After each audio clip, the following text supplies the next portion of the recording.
भारत गौरव आचार्य श्री पुलक सागर जी गुरुदेव के प्रवचन और धार्मिक कार्यक्रम देखने एवं सुनने के लिए जिन शरणम मीडिया चैनल को अभी सब्सक्राइब करें और बेल आइकॉन पर क्लिक जरूर करें। ओम नमः सिद्धेभ्यः। ओम नमः सिद्धेभ्यः। ओम नमः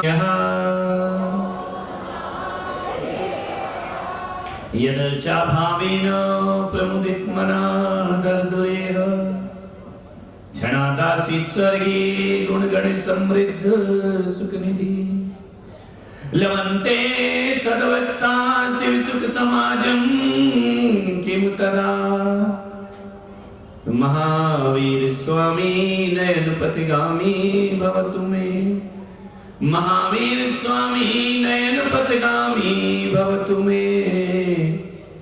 महावीर स्वामी नयन पथगामी भवतु मे। प्रथम तीर्थंकर ऋषभदेव भगवान की जितनी उपस्थिति है उतनी आवाज नहीं है।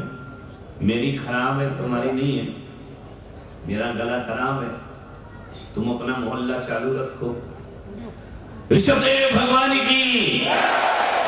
जो हाथ नहीं उठाएगा भगवान उसको बहुत जल्दी उठाएगा। हाथों को उठाकर जयकारा लगाइए।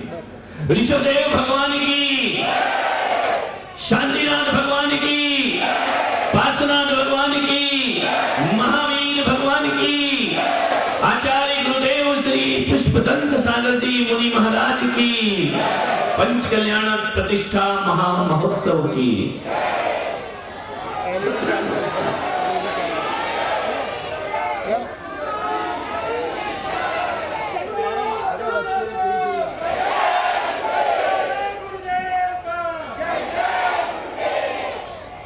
प्यारी प्यारी हव्यात्मा,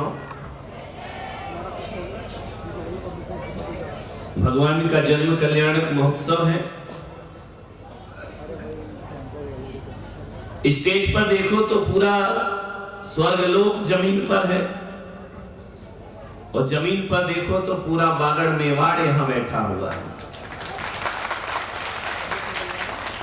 थोड़ा थोड़ा गुजरात भी आ गया है।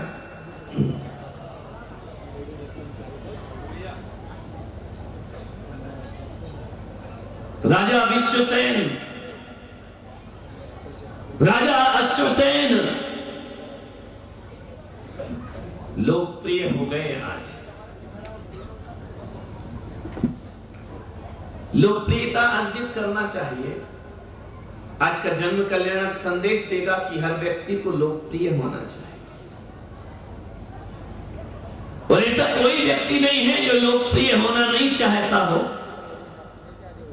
एक छोटे से छोटा व्यक्ति चाहता है कि मेरी ख्याति होना चाहिए, मेरी प्रतिष्ठा होना चाहिए।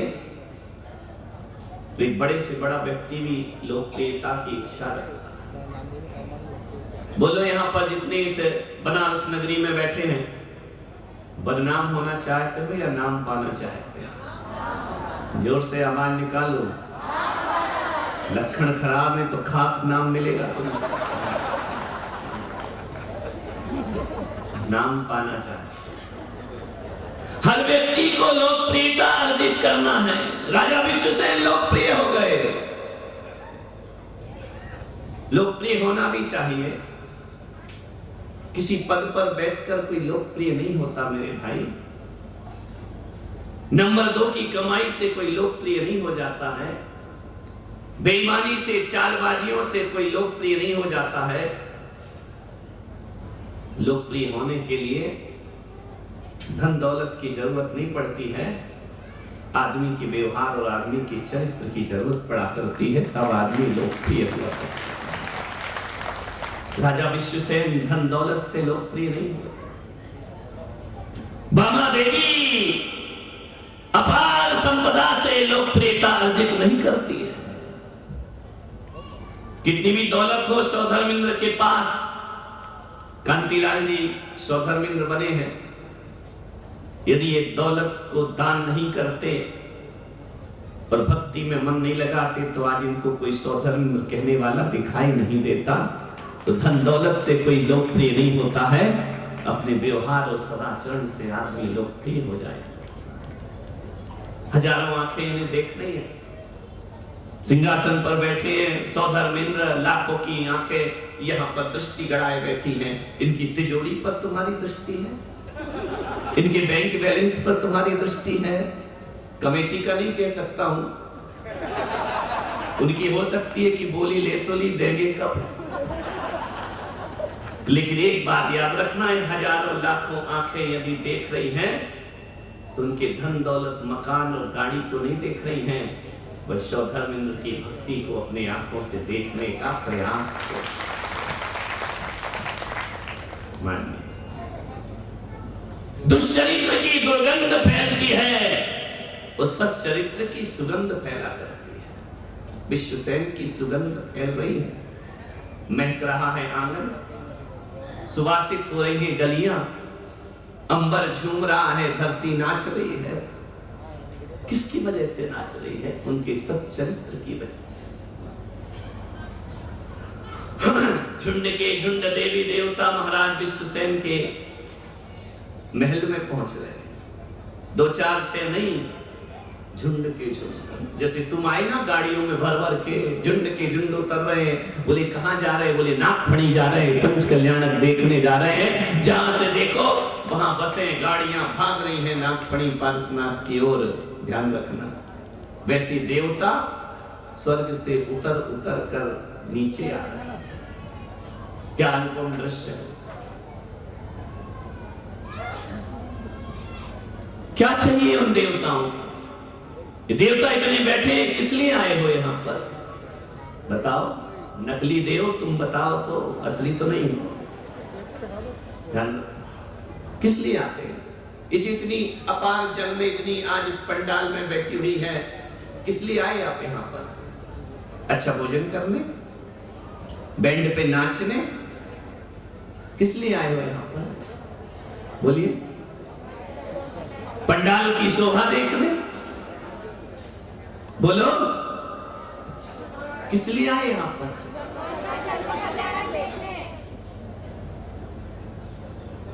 कुछ देवताओं को भी कुछ नहीं चाहिए। जो वैभव सौधर्मेंद्र के पास होता है, जो वैभव देवों के पास होता है, वो चक्रवर्ती का वैभव भी उनके आगे तुच्छ हुआ करता है। इतनी संपदाओं का स्वामी सौधर्मेंद्र हुआ करता है। वह अपने परिकर के साथ चला आया विश्वसेन के दरबार। किस लिए? अपने अभिष्ट को लेकर, अपनी भावनाओं को लेकर, अपने सूक्ष्म भावों को प्रदर्शित करने के लिए। मैं एक बात आपसे कहता हूं, किसी के मन में, तुम्हारे मन में यदि किसी के प्रति प्रेम जागृत हो जाए ना, तो उसे मन में मत रखना, उसे अभिव्यक्त करने का प्रयास करना।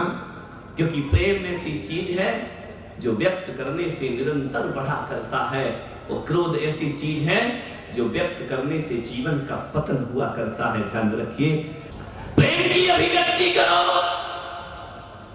किसी के प्रति अच्छे भाव आए हैं तो उसे भीतर ही भीतर मत रखो, उसे प्रदर्शित करो। इंद्र आया है अपनी भक्ति प्रदर्शित करने के लिए भगवान के चरणों में, अपनी अपार जो शुद्ध परम भावनाएं हैं उन्हें समर्पित करेगा भगवान। तुम आते हो अपने घर से महाराज और भगवान के चरणों में चावल समर्पित करते हो। चावल क्या है? प्रेम की अभिव्यक्ति है। ध्यान रखिए, हीरे मोती चढ़ाने का नहीं बोला है। अक्षत चढ़ाओ, चावल चढ़ाओ। क्यों? क्योंकि चावल ऐसा द्रव्य है जो गरीब की झोपड़ी में भी मिला करता है और अमीर के महलों में भी प्राप्त हुआ करता है। हर कोई चावल चढ़ाकर निर्धन से निर्धन व्यक्ति भी अपनी प्रेम की अभिव्यक्ति अक्षतों के माध्यम से किया करते हैं। जब किसी के प्रति बहुत प्रेम जगता है ना, तो शब्द मौन हो जाया करते हैं। वो जब शब्द मौन हो जाते हैं तो वह मौन वाणी किसी पदार्थ का सहारा लिया करती है प्रेम को दिखाने के लिए। बस वैसी ही अभिव्यक्ति भगवान के चरणों में एक श्रीफल भेंट करके हमें प्रदर्शित करना चाहिए। ध्यान, किसी के प्रति गुस्सा है, क्रोध है, बुरे भाव हैं, हम तुरंत प्रदर्शित कर देते हैं, लेकिन किसी के प्रति प्रेम है तो हम प्रदर्शित नहीं कर पाते हैं। मैं कहता हूं, क्रोध और बैर के भावों को छुपा लो और प्रेम के भावों को प्रदर्शित कर दो, ये दुनिया जीने लायक हो जाएगी, ये सारा संसार जीने लायक हो जाएगा। क्या होता है, किसी को देखकर थोड़ा सा मुस्कुरा दिया, क्या बिगड़ता है अपना? ये जो ओंठ है ना, इनको इतना सा 1 सेंटीमीटर ही तो खींचना है, थोड़ा सा खींच लो, सामने वाला बाग बाग हो जाया करता है, खुश हो जाता है, आनंदित हो जाया कर। कुछ नहीं करना है, अपने मुख के भावों को थोड़ा सा अलग अंदाज में प्रस्तुत कर दो। लोग मेरे कमरे में आते हैं, मैं नाम नहीं जानता, पता नहीं जानता, उनने यदि प्रणाम किया, मैंने थोड़ा सा मुस्कुरा दिया, तो नहीं लगता है कि सदियों का वरदान हमको प्राप्त हो गया है, आशीर्वाद हमको प्राप्त हो गया है। मुस्कुराइए, प्रेम की अभिव्यक्ति करो, भगवान के जन्म का, कल्याणक का अनुभव प्राप्त करो। 56 कुमारियों द्वारा माता की सेवा। तुम्हारे यहाँ कितनी सेवाधारी है बताओ? कितनी सेवा करती तुम्हारे यहाँ? एक नौकरानी, उसकी भी 3 महीना से तुम तनख्वाह नहीं दे रहे हो, ध्यान रखिए। वो भी बेचारी आना नहीं चाहती है, साल भर से लगी, तनख्वाह बढ़ा दो, तनख्वाह बढ़ा दो, तुम बढ़ाने को तैयार नहीं है। पड़ोसी ज्यादा दे दे तो तुम्हें छोड़कर वहां चली जाया करती है, ध्यान रखिए। लेकिन माता की सेवा कितनी देवियां करती हैं, 56 कुमारिकाएं, अष्ट कुमारिकाएं, पारितोषिक कुछ भी नहीं, कोई किराए की नहीं है, वो कोई पैसा धन अर्जित करने के लिए नहीं आई है, वह अपनी भक्ति प्रदर्शित करने आए हैं। यहाँ पर बैठी हजारों जनवेदनी से मैं यही अपेक्षा रखूंगा। इंद्र अपनी बोलियों के माध्यम से अपनी भक्ति प्रदर्शित करता है, संत अपनी वाणी के माध्यम से प्रदर्शित करता है, प्रतिष्ठाचार्य अपने मांत्रिक शक्तियों से भगवान के प्रति अपनी श्रद्धा प्रदर्शित करता है, और अपार लोग जो यहाँ पर बैठे हैं वह श्रद्धा भाव से बैठ जाएं और आज दुनिया में अपना नाम, अपनी ख्याति, अपनी माला, अपना साल छोड़ करके भगवान के चरणों में अपने चित्त को समर्पित कर देते हैं। वह आपके द्वारा प्रदर्शित की गई भगवान की भक्ति हुआ करती है, भगवान की पूजा। आप भी पूजा कर रहे हैं, इतनी दूर से आए हैं, केवल सामग्री चढ़ाने वाला ही पूजा नहीं करता है, आगे की पंक्ति से लेकर पीछे की पंक्ति तक जो बैठा है ना, वो भी जिनेंद्र भगवान की पूजा में शामिल हुआ है और अपने जीवन को धन्य प्रदान कर रहा, धन्यता दे रहा।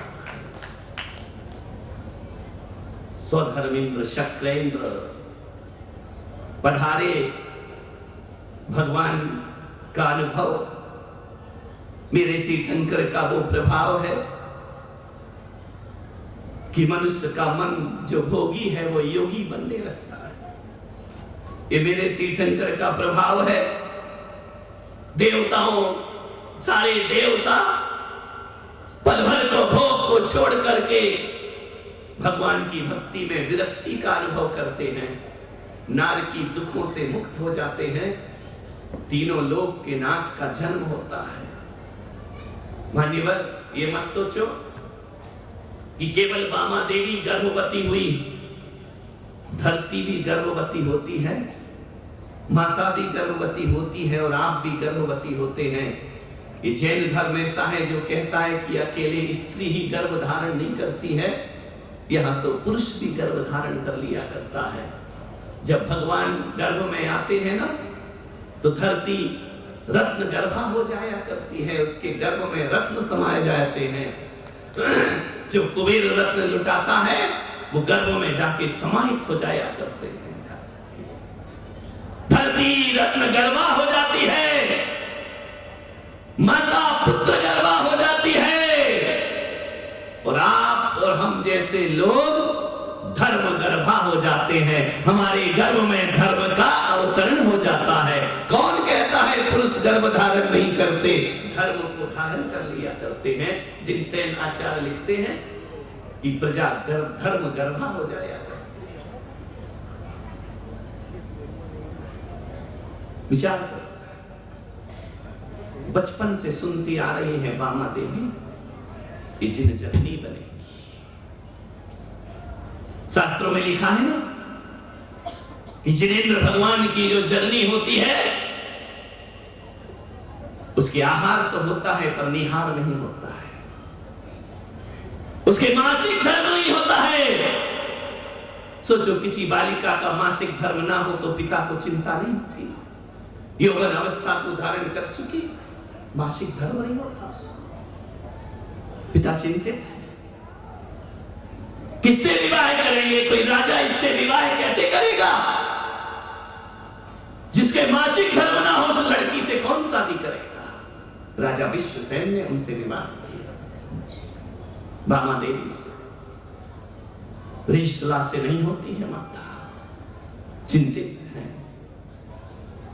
आपकी बेटी ना हो तो आपको चिंता होगी या नहीं होगी? बोलिए, फिर क्या करोगे? किसके पास जाओगे? डॉक्टर के पास। इसकी जांच करो, इसे क्या समस्या है, क्यों ये मासिक धर्म से नहीं होती है। एक माता पिता का सहज यह कर्तव्य हुआ करता है। तो क्या बामा देवी के माता पिता के मन में चिंता नहीं हुई होगी? अवश्य हुई होगी। उस समय डॉक्टरों से नहीं दिखाया जाता था, अवध ज्ञानी मुनियों से जाकर पूछा जाता था कि मेरी पुत्री मासिक धर्म से नहीं होती है, इसका क्या रहस्य है?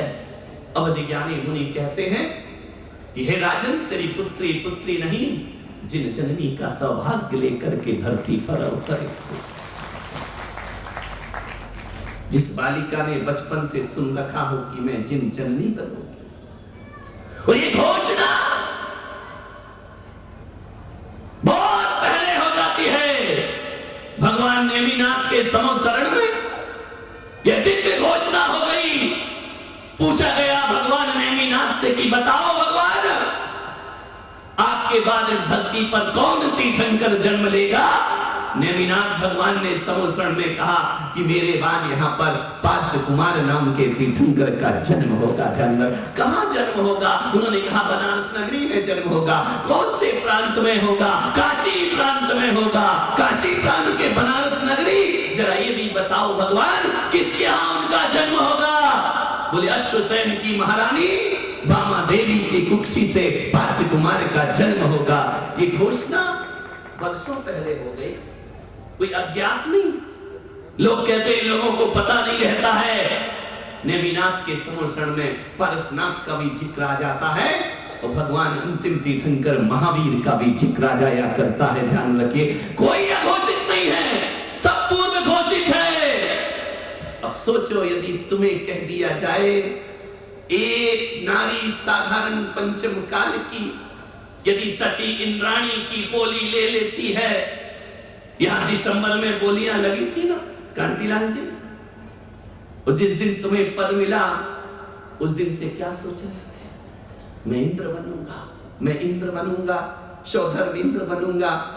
माता बनी ना बामा देवी, अभी यहां नहीं होगी, वो अंदर है। जिस दिन से बोली मिली, दौड़ा दौड़ा खेरवाड़ा का वो महानुभाव आए।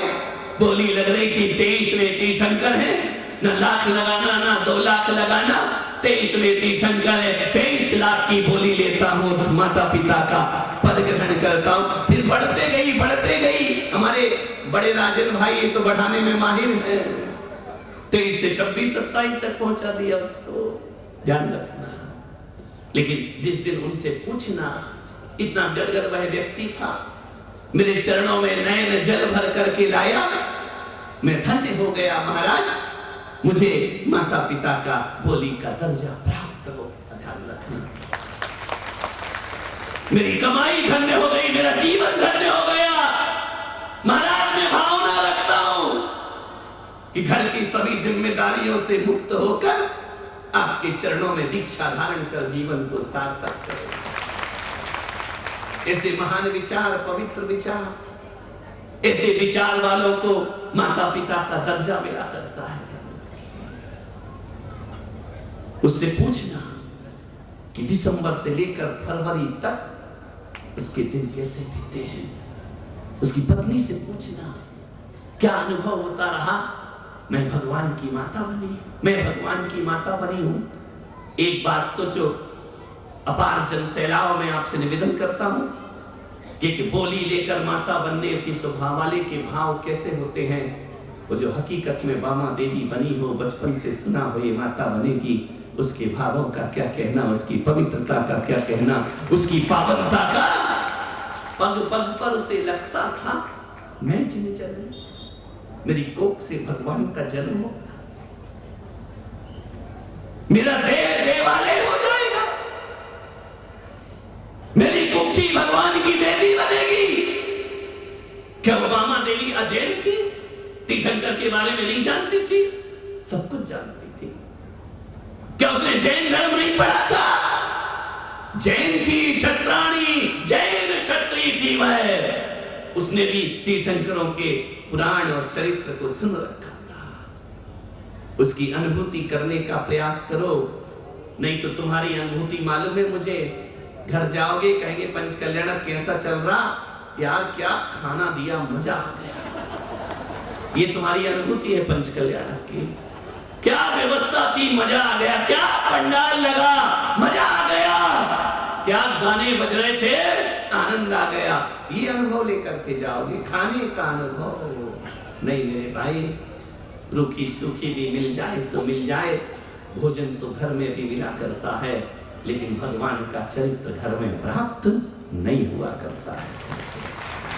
चरित्र के लिए हम यहाँ पर आए हैं, एकत्रित हुए हैं, व्यवस्था के लिए एकत्रित नहीं हुए कि हम प्रतिष्ठा में गए, बस लेकर गए, गाड़ी लेकर गए, हमारा स्वागत नहीं हुआ। धरती का स्वागत होना, अपना स्वागत कराने आए या भगवान की भक्ति और स्वागत करने आए हो? जो अपना स्वागत कराने आता है वो तीर्थंकर से दूर हो जाता है, वो जो भगवान का स्वागत करता है वो भगवान के पास हो जाता है। प्रभु की भक्ति करना। मेरे से बोले कि उस जंगल में प्रतिष्ठा कराने जा रहे हो, कोई नहीं आएगा वहां। मैं इनका जो कह रहा कोई नहीं आएगा, बेटा तू जरूर आएगा। कोई आए या नहीं आए, वो आया भी है। खड़ा कर दूं राजेंद्र जी, खड़ा कर दूं क्या उसको? नहीं, तुम मत हो, तुम पड़ोसी को क्यों खड़ा कर रहे हो? बैठ जाओ, नहीं तो पब्लिक लिटा देगी। मानिए, मैंने कहा तू जरूर आएगा, कोई आए या ना। मैंने कहा था ना कि एक दिन ऐसा आएगा पंचकल्याणक में कि यहाँ पैर रखने की जगह नहीं होगी। तो मेरा अहंकार नहीं है, मेरे तीर्थंकर का आशीर्वाद है। अहंकार भगवान का आशीर्वाद, उनका चरित्र है, उनकी महिमा है। लोगों को बुलाना नहीं बुलाना उनका काम है, बस हमें श्रद्धा से आना ये हमारा काम हुआ करता है। ध्यान रखिए, ये निवेदन कैसे वह मां अनुभव कर रही होगी। नेमिनाथ ने कहा होगा कि बामा देवी की कुक्षी से कोई अंतर्योगी जन्म लेगा, ऐसी आत्मा जन्म लेगी। प्रभु स्वयं चल करके माता की कोख में आए। माता ने कुछ नहीं किया, भगवान प्राण स्वर्ग से चलकर खुद माता बामा देवी की कुक्षी में आते हैं। लोग कहते हैं मंदिर की प्रतिष्ठा, मंदिर प्रतिष्ठित नहीं होता, प्रतिष्ठित तो कोई बामा देवी हो जाया करती है, उसके प्राणों की प्रतिष्ठा हो जाती है, उसकी काया जीवंत मंदिर बन जाया करती है। अरे पाषाण में प्रतिष्ठा करना आसान है, लेकिन अपने तन में प्रतिष्ठा करना बहुत कठिन काम हुआ करता है। पत्थरों की प्रतिष्ठा तो हो जाती है, लेकिन जिसका शरीर ही प्रतिष्ठित हो गया हो। पूछा बामा देवी ने कि महाराजा विश्वसेन 16 स्वप्न पूछे ना, मुझे कैसे पता चलेगा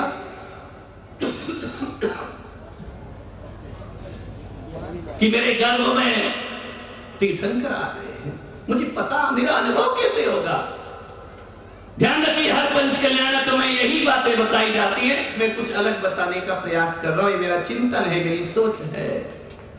जैसे ही पिता ने कहा ना कि तू तीर्थंकर की जननी बनेगी,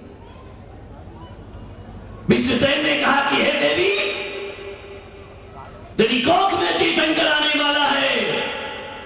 माता बामा देवी ने पूछा कि स्वामी मुझे पता कैसे चलेगा कि मेरे गर्भ में तीर्थंकर आ चुके हैं? राजा विश्वसेन कहते हैं कि हे देवी,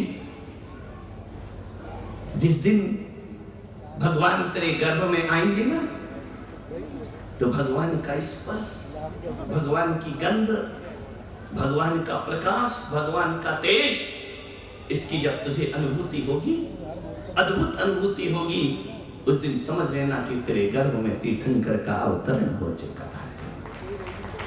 मान्यवर, मैं प्रयास कर रहा हूं, प्रयास ही है मेरा कि जैसे जिन सेनाचार्य ने आदि पुराण लिखा, मैं भी इस काल में पार्श्व पुराण लिख करके दुनिया से विदा हूं। मान तेरे शरीर में अद्भुत प्रकाश होगा। हे माता, तेरा शरीर अब ऐसे महकेगा, ऐसे महकेगा, ऐसे महकेगा, जैसे नागफणी का मंदिर दीप धूप की सुगंध से महका करता है। तेरे शरीर से सुगंध आएगी, और वह सुगंध किसी इत्र की या किसी परफ्यूम की नहीं आएगी। चंदन महकेगा, तेरा शरीर चंदन हो जाएगा। हे माता, जिस दिन तीर्थंकर तेरे गर्भ में आएंगे, सारी दुनिया तेरे चरणों में नत हो जाएगी। दीप धूप से मंदिर महकना चाहिए। अभी पंडित जी कह रहे थे ना, 13 पंथ 20 पंथ फालतू की बकवासें हैं, समझा ना 13 है ना 20 है, ना काहनजी है ना तारण है, हम सब दिगंबर हैं, ये नारा हमारा होना चाहिए। दिगंबरी हमारा पंथ है, दिगंबरी हमारा धर्म है, वो दिगंबरी हमारी आराधना है, वो दिगंबरी हमारी आस्था है, वो दिगंबरी हमारी उपासना हुआ करती है। आनंद से भाव विभोर हो गई बामा माता। एक एक रात, यहाँ तो दृश्य एक रात पे दिखता है कि 16 स्वप्न देखे, गर्भ में बालक ने, एक बैल ने प्रवेश किया, माता गर्भवती हो गई। 9 महीने कैसे बीते होंगे उस माँ के, चलते उठते बैठते, ना गर्भ का अनुभव हो रहा। पूछा क्यों माता ने कि मैं गर्भवती हूं, कैसे पता चलेगा? क्योंकि उदर वृद्धि तो होना नहीं है, माता का उदर नहीं बढ़ा करता है, त्रिवलियां ज्यों की त्यों पड़ती हैं, उसे पता कैसे चले कि वह गर्भवती है? तेरा चरित्र, तेरा जीवन। माता मृदुशैया पर सोती है, अष्ट कुमारिकाएं 56 कुमारिकाएं सेवा करती, धन्य हो जाती है वह नारी। मैं कहता हूं, यदि नारी का जन्म किसी को मिले ना, तो 3 जगह ही जन्म की इच्छा रखना। एक तो ना मिले तो बहुत अच्छी बात है, लेकिन फिर भी तकदीर में स्त्री बनना लिखा ही है, तो यही भगवान से प्रार्थना करना कि मैं बनूं। तो सबसे पहले यही इच्छा रखती हूं कि मेरे घर में मेरी कोख से तीतर जैसे बच्चे नहीं, तीर्थंकर जैसे बच्चों का जन्म होना चाहिए, तो मेरी कोख सार्थक सफल हो जाएगी। मैं जिन जननी बनूं, ये भावना लेकर जाओ, भगवान के जन्म कल्याणक पर ये संकल्प लेकर जाओ, भगवान के जन्म कल्याणक पर ये वरदान मांग कर जाओ कि मैं स्त्री बनूं तो जिनेंद्र भगवान को जन्म दो, और जिनेंद्र भगवान को जन्म ना दे सकूं तो हे परमात्मा ऐसी कोख करना कि मेरी कोख से किसी मुनि का जन्म होना चाहिए, किसी आचार्य का जन्म होना चाहिए। मेरा जीवन साथ, मैं शांति सागर की मां बनूं, मैं बनूं तो ऐसी मां बनूं, वीर सागर शिव सागर की मां बनूं, मैं बनूं तो ऐसी मां बनूं, विमल सागर की और विद्या सागर की मां बनकर के जीवन जियो। मेरे ऐसी कोख कर दे भगवान, कोई पुष्प दंत हमारी कोख से पैदा हो जाना चाहिए, हमारा नारी जीवन सार्थक और सफल हो जाएगा। क्योंकि फल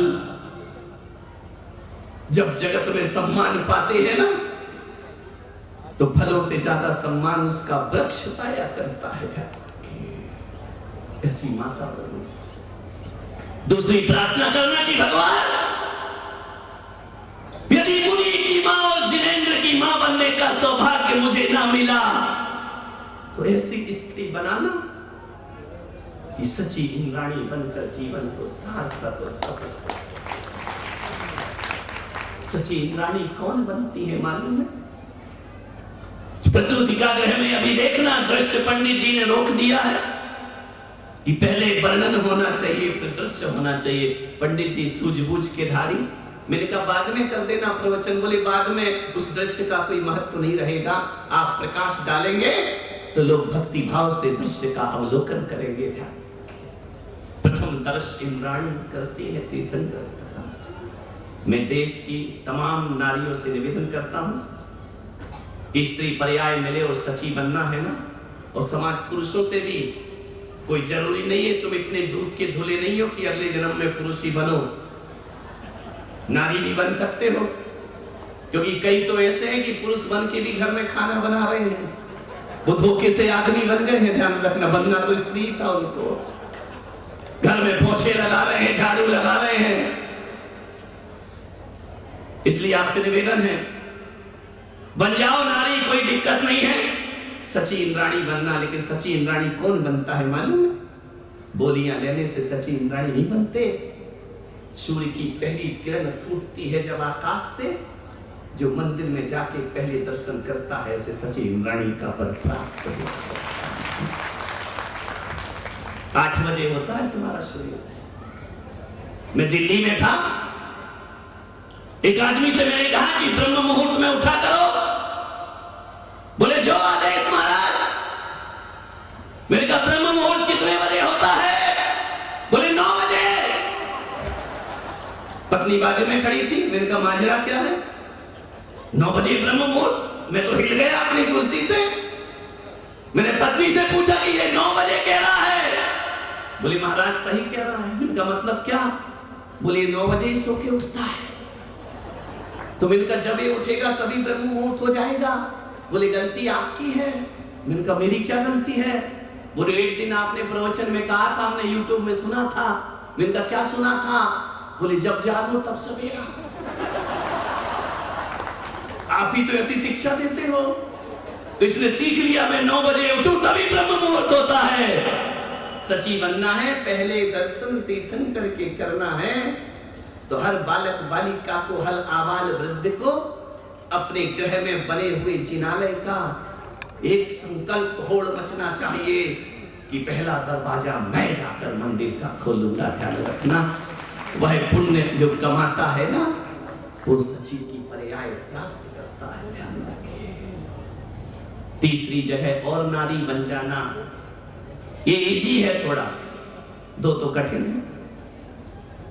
तीसरी जगह नारी तब बन जाना, यह जिनेंद्र आपके जन्म कल्याण पर हम एक भावना लेकर के जा रहे हैं कि जिन जननी भले ना बने, मुनि जननी भले ना बन पाए, सची इंद्राणी भले ना बन पाए, लेकिन मरने से पहले आरिका के व्रत धारण करूं, ये जीवन का सौभाग्य हुआ। 3 जगह ही नारी पूज्य है, बस ध्यान रखना। पुरुषों के द्वारा पूज्य है, सब कुछ संसार छोड़कर वैराग्य धारण कर ले, आरिका के पद पर पहुंच जाए, पुरुषों के द्वारा नारी वंदनीय हो जाया करती है। ये जन्म कल्याण के पद। ताली बजाना, नाचना, कूदना, ये अलग बात है, नहीं करो वैसा नहीं कह रहा, वो भी जरूरी है, लेकिन भावनाएं हमारी इस तरह की होना चाहिए। 16 स्वप्न माता देखती है। सुप्तः जागृतः मनः, शास्त्रों में कहा है कि माता सुप्तः जागृतः मनः, नयन मूंदती है, मन जागता है। जागृत मन से स्वप्न देखती है, तुम सुप्त मन से स्वप्न देखते हो। और सुबह किसी को बताते हो ना, आधा तो सही बताते, आधा अपने मन से जोड़ दिया करते हो। ध्यान रखना, तुम्हें तो ये भी याद नहीं रहता कि 12 बजे कौन सा स्वप्न देखा। याद रहता है क्या? तुम्हें तो ये भी याद नहीं है कि तुम सोते कितने बजे हो। याद है क्या? राजन जी खड़े हो जाएगा, खड़े हो जा। सबसे जुझारू कार्यकर्ता यहाँ का रात दिन जी तोड़ हार तोड़ मेहनत करने वाला एक बार जोरदार तालियां उसके लिए बजाए। नहीं और भी कर रहे हैं, ऐसा नहीं कि वो नाराज हो जाए, है ना। लेकिन एक बात बताओ, कितने बजे सोते हो? अभी नहीं, रूटीन में है 1 बजे, 10:30 बजे सो जाते हो? पक्का पक्का? एक बात बताओ, जब तुम सो गए तो तुम्हें पता कैसे चला कि 10:30 बज गए? कैसे पता चला? और जब तक पता चल रहा तब तक तुम सोए नहीं हो, और सो गए तो फिर पता नहीं चलना चाहिए। बैठ जाओ। आदमी को इतना भी पता नहीं रहता हम कितने बजे सोते हैं। सोना सपने क्या खाक याद रहेंगे, उसको ध्यान रखो। मन में जागृत सुप्ता जागृत मनहा माता बामा सो रही है लेकिन मन जागृत है। कई ऐसे बैठे होंगे पंडाल में जो जाग रहे हैं लेकिन मन सो रहा है। लेकिन माता कैसी है? सुप्ता जागृत जागृत है। प्राण स्वर्ग से एक बैल वृषभ माता के मुख में प्रवेश करता है। गहरी समाधि में लेटी माता, मुख में बैल ने प्रवेश किया, घबराई नहीं। तुम्हारे मुख में तो छोड़ो, तुम्हारे कमरे में चूहिया प्रवेश कर जाए तो रात भर नींद नहीं आती है। छिपकली आ जाए ना तो रात भर उस कमरे में घुसती नहीं है महिलाएं, ध्यान रखना। हमारे एमपी की तो नहीं जाती, बागड़ की नहीं मालूम क्या होता होगा। बोले राजपुताना राजस्थान है, यहां पर इतनी वीरांगनाएं होती हैं कि यदि कोई व्यक्ति देश के नाम शहीद हो जाए तो राजस्थान की महिला उस पति को कंधा देने की ताकत रखती है, ध्यान रखना। क्षत्राणियां हैं। मैंने कहा हमारे एमपी में आ जाओ, वहां की इनसे ज्यादा वीरांगनाएं हैं। ये तो मरने के बाद कंधा दी थी, वो तो जीते जी देने को तैयार है। मान सोचिए,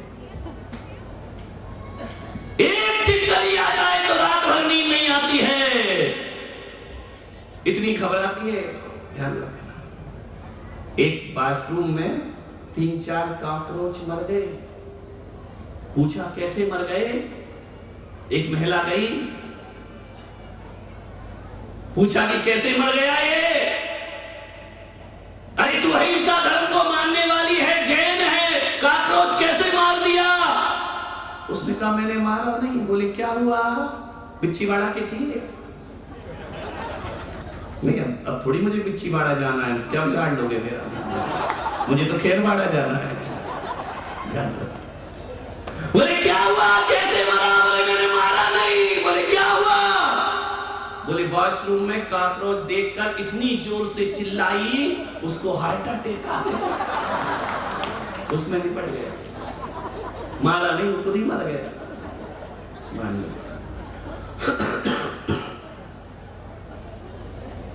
एक बैल ने मुख में प्रवेश किया, माता धन्य धन्य हो जाती है। नई शक्ति का संचार हुआ माता में, अनंत शक्ति का स्वामी पधारा है ना। तुमको तो विटामिन की गोलियां लेकर, इंजेक्शन लेकर के शक्ति मिला करती है। नई माता के मुख में जैसे बैल प्रवेश करता है, अनंत शक्ति का अनुभव करती है जगत जननी माता। बदल गई मामा मेते की जीवनचर्या, बदल गया सोच, बदल गया चिंतन, बदल गया वातावरण, महक गए महल, सुगंधित हो गए जैसे तीर्थंकर के जीव ने प्रवेश किया। अवधि ज्ञान लेकर आया वह बालक। एक बात बताओ, ईमानदारी से बताना, जहां जहां के लोग बैठे हैं, यदि तुम्हारे बच्चे को अवधि ज्ञान हो जाए और तुम्हारी पल पल की क्रिया वो जान जाए तो जीना मुश्किल होगा या नहीं? बोलो, मुश्किल हो जाएगा जीना। धोखे से तुम्हारी पत्नी को अवधि ज्ञान हो जाए, खाना पीना हराम हो जाएगा तुम्हारा। जितना तुम झूठ बोलते हो ना, कि पत्नी पूछती है कहाँ हो, पति मेरी भैयावती कर रहा है, फोन में बोला रास्ते में हूं। अवधि ज्ञानी जान जाएगी बेटा तू कहाँ है, झूठ बोल रहा है। तो बोलो तुम्हारे घर में एक सदस्य अवधि ज्ञानी हो जाए तो तुम्हारा जीना हराम हो जाएगा, वो हर चीज जान जाएगा, तुम झूठ नहीं बोल पाओगे, तुम उसे मूर्ख नहीं बना पाओ तो ज्ञानी है। माता के यहाँ अवधि ज्ञानी का जन्म होगा, विचार करिए आप। वो तो पल पल की बातें जानता। एक बार सौधर्म जी यही हो गया मेरे साथ। एक लड़का भैयावती कर रहा था, पत्नी का फोन आया। पत्नी का फोन आता तो इतनी घबराहट होती है कई लोगों को कि जैसे इनकम टैक्स ऑफिसर का फोन आ गया। बोले कहा, अब क्या करें, शादी की बात बड़े लफड़े बुरी थी, कहां गए, उसकी भी होने वाली है। मेरा बेटा अभी हंस ले, घूम ले, बैठा रहे 12 बजे तक मेरे कमरे में, रात को शादी होगी ना फिर वही चले, काओ काओ काओ काओ काओ, वो कहाँ हो काओ काओ बन जाता है, परेशान हो जाता है आदमी। पूजा पत्नी ने कहा, बोले बस निकल गया हूं, रास्ते में हूं। अरे मैंने कहा कमबख्त मेरे पैर दबा रहा, तू कहता है बोलने तो ना महाराज, कौन सा वीडियो कॉलिंग में बात कर रही है। पत्नी भी बिच्छीवाड़ा की होगी। बोले कहाँ है, बोले बस रास्ते में, देर क्यों हो रही है, ट्रैफिक में हूं। पत्नी ने कहा हाथ न बजा। अब आप कैसे बजाए मेरे पास। रामलाल को मुंह से पी पी करना पड़ा। मान जिन जननी का जीवन बदल गया। अवधि ज्ञानी पुत्र हो जाए तो जीना मुश्किल हो जाएगा, घबराहट पैदा हो जाएगी। पति पत्नी जब तक एक दूसरे से अनजान है तब तक गृहस्थी अच्छे से चल रही है। जिस दिन मन पर ये ज्ञान हो गया ना, एक दूसरे की मन की जानने वाले, एक दूसरे की बातें जान लो। पत्नी दिन भर में कितना तुम्हारा असुर सोचती है, पति कितनी गालियां बकता है और कितनों को देखता है, निहारता है, ये बातें पता चल जाए, मैं कहता हूं 30 दिन तो बहुत बड़ी बात है, 3 घंटे में तलाक पर साइन हो जाएंगे। ध्यान रखिए कैसा जीवन उनका रहा उस परिवार का, जहां पिता को भी अवधि ज्ञान है और पुत्र को भी अवधि ज्ञान, सब एक दूसरे की बातों को जानते हैं। महान जीवन पर अभी पंडित जी ने बहुत सुंदर वर्णन किया। ऑटोमेटिक कल्पवासी के घर घंटा नाद होता है, भवनवासी के यहाँ शंख बजने लगते हैं, बेंद्रों के यहाँ सिंहनाद होता है और ज्योतिषियों के यहाँ नगाड़े बजने लगते हैं। क्यों? किसी दिगंबर परंपरा में जन्म लेने वाले तीर्थंकर का अवतरण इस धरती पर हो रहा है। दसों दिशाएं स्वच्छ हो जाती हैं, पूर्व दिशा में कमल खिलने लगते हैं। ध्यान रखिए विकसित कमल हो जाते हैं जिन सूर्य का जन्म हो रहा है। एक सूर्य आकाश में आता है, 12 घंटे बाद वह डूब जाता है, लेकिन मेरा तीर्थंकर जैसा सूर्य जब धरती पर आता है ना, तो मोक्ष जाने के बाद भी उसका प्रकाश फैलता रहता है। ध्यान रखिए उसकी रोशनी फैलती रहती है। नागफणी में प्रकाश, पार्श्वनाथ भगवान का प्रकाश है। ध्यान रखिए कभी रात नहीं होती है। पुष्प वृष्टि, बिन बजाए बाजे बज रहे हैं, अप्सराएं नृत्य, 6 करोड़ अप्सराएं नृत्य करती है। समुद्र लहराता है, धरती नाचती है, लहरें रुक जाती हैं नदियों की थोड़ी देर को, कि हमारे यदि तटों का बंधन ना होता तो बनारस की वो गंगा नदी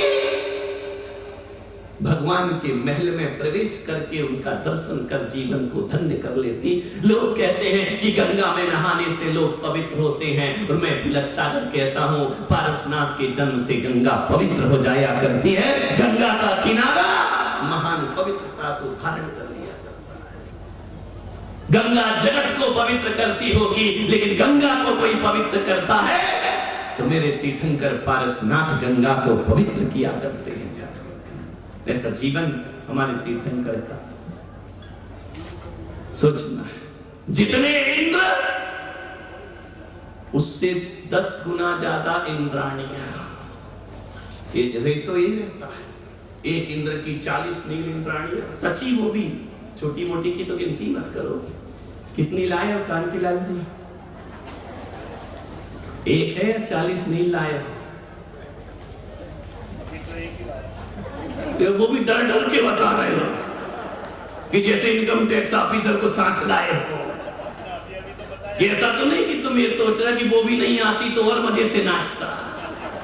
ध्यान रखिए, तुम भले एक लाए हो, लेकिन पंडित जी ने प्रतिष्ठा करते समय उसमें 40 नील इंद्राणियों की स्थापना कर दी जाती है। अपार वैभव होता है। 40 नील के स्वामी हो तुम, और कमाओ, फैक्ट्री में खर्चा बढ़ेगा। विचार करिए। अभी इंद्राणी जाएगी ना माता के गर्भगृह में, प्रसूति का गृह में, बालक को लेकर आएगी, मायाचारी करेगी, माता को सुला देगी। असली तीर्थंकर बालक को ले आएगी और माया वही बालक को माता के पास लेटा देगी। आप कहेंगे इंद्राणी मायाचारी कर रही, छल कर रही है, कपट कर रही है। जिन जननी के साथ हर कपट कपट नहीं होता मेरे भाई, हर क्रोध क्रोध नहीं होता है, हर हिंसा हिंसा नहीं होती है, हर झूठ झूठ नहीं होता है। सिद्धांत ग्रंथों में लिखा है कि जो सची इंद्राणी मायाचारी करती है वह प्रमत्त योग से नहीं करती है। प्रमत्त योग से हिंसा होती है, प्रमत्त योग से झूठ होता है, प्रमत्त योग से चोरी होती है। माता वो सची प्रमत्त योग से माया नहीं करती है। प्रमत्त योग जानते हो? नहीं जानते? साधम के शब्द तुमको आते नहीं है। प्रमत्त योग का अर्थ होता है किसी को कष्ट देने के लिए। तो सची ने माता को कष्ट देने के लिए मायाचारी नहीं की, बल्कि माता को भी सुख देगी और सारे जगत को सुख देने के लिए सची मायाचारी करती है। वो वह मायाचारी निर्वाण में कारण बना करती है। किसी को कष्ट नहीं देना, संकल्प पूर्वक। संकल्प भी मायाचारी नहीं है सची की। उसका यह प्रयास है कि माता उद्वेलित ना हो जाए पुत्र के अभाव। यह नियोग है। अभी सौधर्मिक ने कहा कि प्रसूति का गृह में पुरुष नहीं जा सकते। क्यों नहीं जा सकते? क्या वजह है? क्यों नहीं जा सकते हैं? क्योंकि तीर्थंकर की जननी ने जो बच्चे को जन्म दिया है वो कोई रुधिर मांस की थैली थोड़ी है। तीर्थंकर भगवान है, 9 महीने तक पद्मासन में बैठते हैं माता के गर्भ में। ध्यान रखना, हमारे जैसे उल्टे नहीं लटके रहते हैं। ध्यान रखिए, पद्मासन मुद्रा में बैठे हैं भगवान। जन्म होता है तो रुधिर प्रकट नहीं होता है, जन्म होता है तो पीड़ा प्रकट नहीं होती है, जन्म होते हैं तो वस्त्र खराब नहीं होते हैं।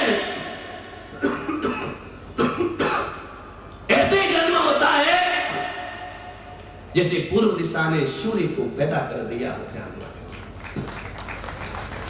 फिर इंद्र क्यों नहीं जा सकता अंदर? जन्म के बाद इंद्र पहुंचता है कि पहले पहुंचता है?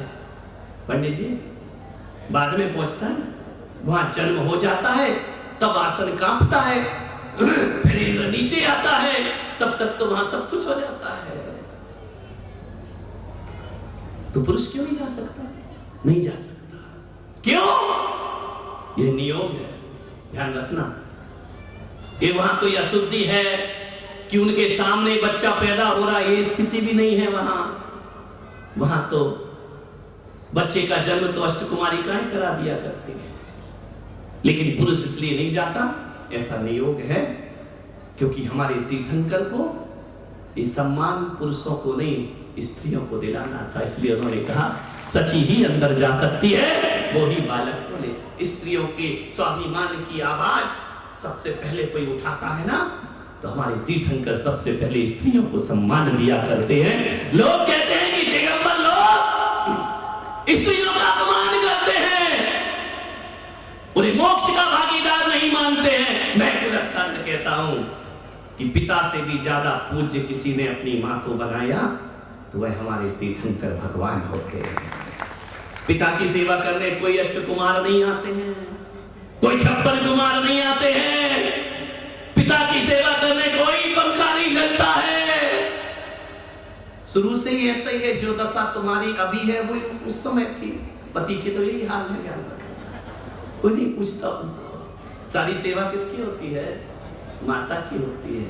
उपटन किसका होता है? माता का होता है। स्नान किसका होता है? माता का होता है। गोद भराई किसकी होती है? माता की होती है। सारा देवलोक माता की सेवा कर। कौन कहता है दिगंबरों में स्त्री का सम्मान नहीं हुआ करता है? अरे जो सम्मान दिगंबर समाज देती है वो सम्मान दुनिया की कोई समाज स्त्री को नहीं दे सकती है, जो हमने प्रदान किया। पहली बार स्त्री को शिक्षा की आवाज उठाने वाला कोई तीर्थंकर हुआ तो प्रथम तीर्थंकर ऋषभदेव हुए, जिन्होंने अपनी पुत्रियों को पढ़ना लिखना सिखाया। उन्होंने कहा कि हिंदुस्तान की नारी अनपढ़ नहीं होना चाहिए, पढ़ी लिखी होना चाहिए, शब्द होना चाहिए।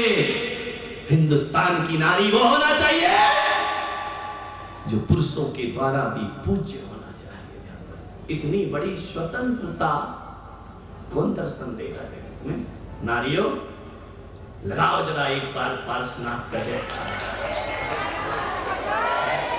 आदमी डर के मारे लगाता है, क्या करेगा? ना तो कौन बोल रहा महाराज हमारी पत्नियों को ज्यादा सवा शेर मत बनाओ, वैसे ही शेरनी से कम नहीं है। ध्यान रखना, मान स्वाभिमान है नारी का। पूज्य बना दिया, आई क्या बना दिया? जगत पूज्य बना दिया। जिन जननी बना के जगत पूज्य बना दिया, सची बना के जगत पूज्य बना दिया।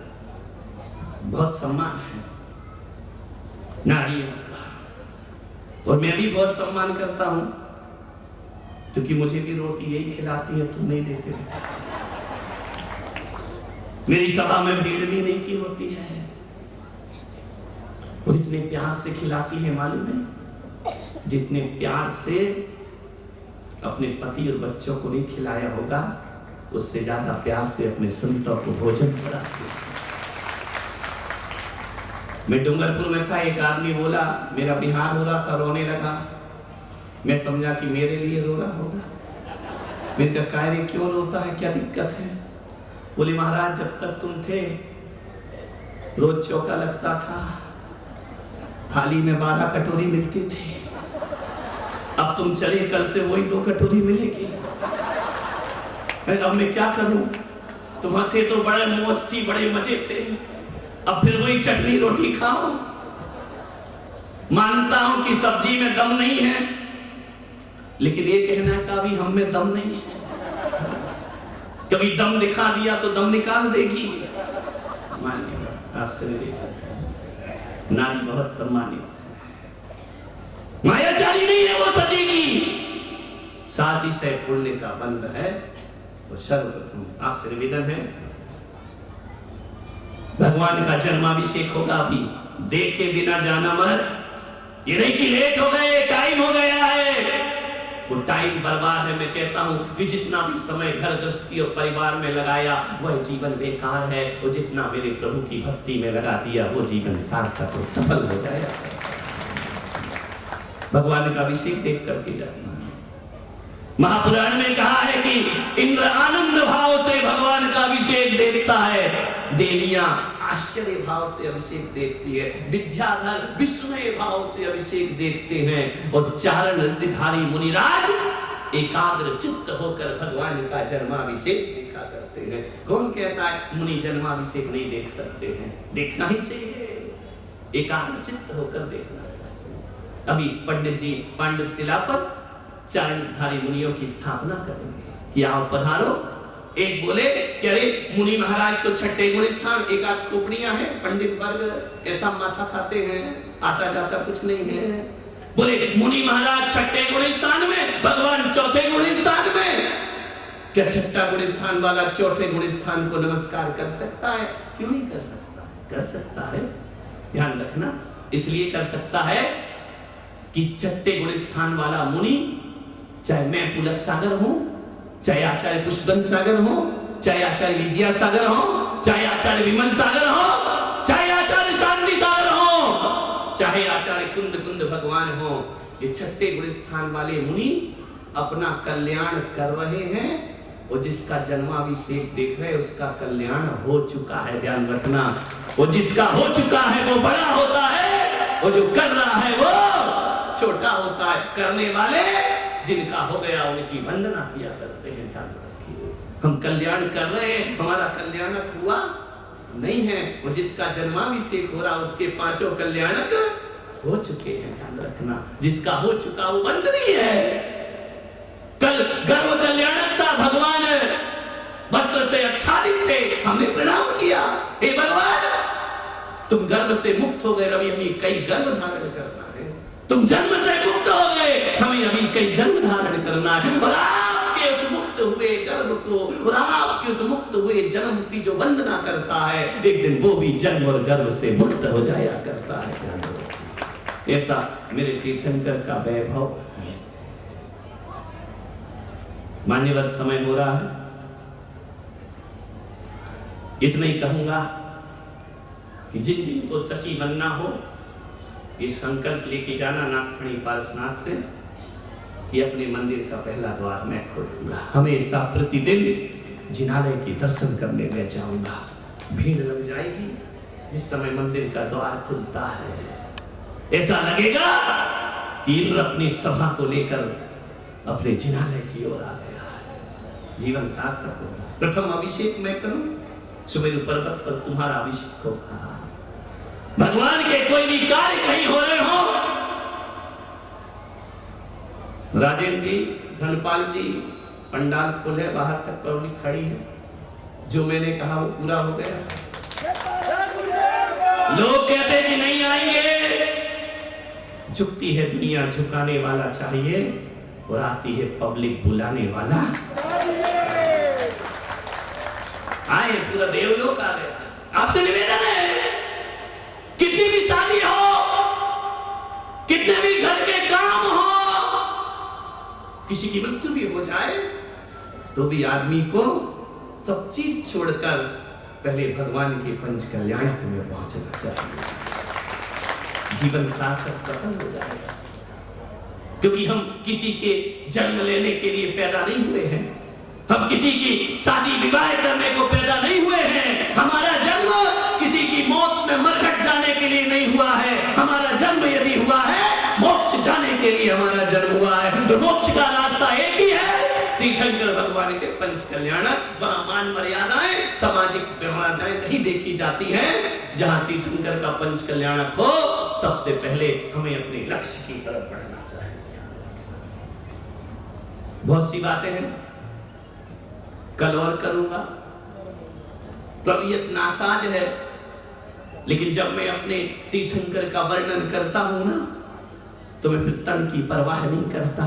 मेरा चित्त भगवान के चरणों में समर्पित हो जाया करता। दूर दूर से लोग आए हैं, सभी को जन्म कल्याणक की बहुत बहुत आशीर्वाद प्रदान करता हूं।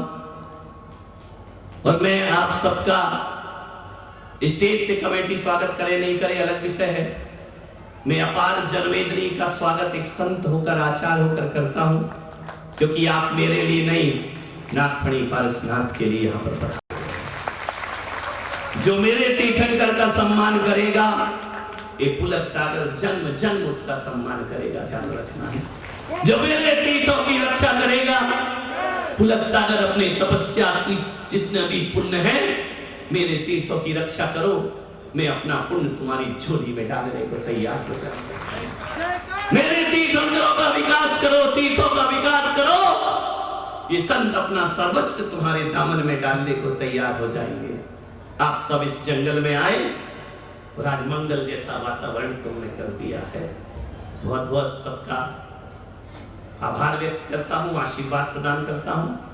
ऐसे ही हमारे भगवान का कहीं भी कुछ हो, तमाम आकर्षणों को छोड़कर तीर्थंकर के चरणों में पहुंच जाना चाहिए। आप सबने सुना, अनुग्रहित हूं। कलश चढ़ाओ भगवान के मंदिर पर, प्रतिमाओं को स्थापित करो। तुम अपने घर बहुत सुंदर बनाते हो।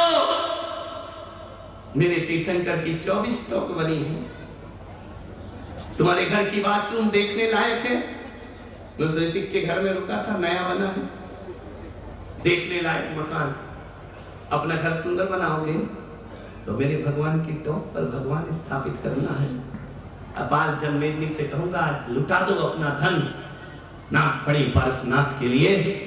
24 टॉप जो सम्मेद शिखर यहां बना हुआ है, सम्मेद शिखर में केवल चरण है, नाक फड़ी में चरण भी है और भगवान की प्रतिमाएं भी स्थापित होने जा रही हैं। एक टॉप तालियां नहीं चाहिए, ताल नहीं, माल। इससे भगवान नहीं बैठते हैं। जो अकेली ताली बजाता है वो हर जन्म में ताली बजाता है। वो ताल के साथ जो माल देता है वो माला माल हो जाया करता है, ध्यान रखिए। तो स्थापित करो मूर्तियां, कलशों को स्थापित करो, शिखर चढ़ाओ। ये कलश कलश नहीं होते हैं। मंदिर की शिखर पर चढ़ा हुआ कलश मोक्ष का शिलान्यास हुआ करता है, ध्यान रखिए। आप उसको कार्य को सार्थक करें, दिखा दे ये जन्मेजनी। हम अपने नागफणी पारसनाथ के लिए सर्वस्व अर्पित करने को तैयार हैं। ऐसा महान तीर्थ बहुत से तीर्थ मैंने देखे, लेकिन ऐसा तीर्थ जिसके भक्तों की आंखों में ही नमता नहीं है। यहाँ तो चट्टानों से भी झरना बहा करता है, ध्यान रखिए। चट्टानों से झरना बह रहा है, वो झरना नहीं है, गौमुख से निकला हुआ वह जल प्रतिपल नागफणी पारसनाथ का कंदोदक हुआ करता है, निर्मल अमृत बहा करता है। बदला हुआ नागफणी दिखेगा आपको, अभी नहीं, 15 तारीख को जब जाओगे ना बाबा के दरबार में, बदले बदले मेरे सरकार नजर आते हैं। त्रिमूर्ति भगवान वहां खड़े होंगे। छोटी सी समाज बिच्छीवाड़ा की, लेकिन बहुत बड़ा काम करके उन्होंने दिखा दिया है। आशीर्वाद प्रदान करता हूं। सबने सुना, अनुग्रहित हूं। जय नागफणी पारसनाथ भगवान की।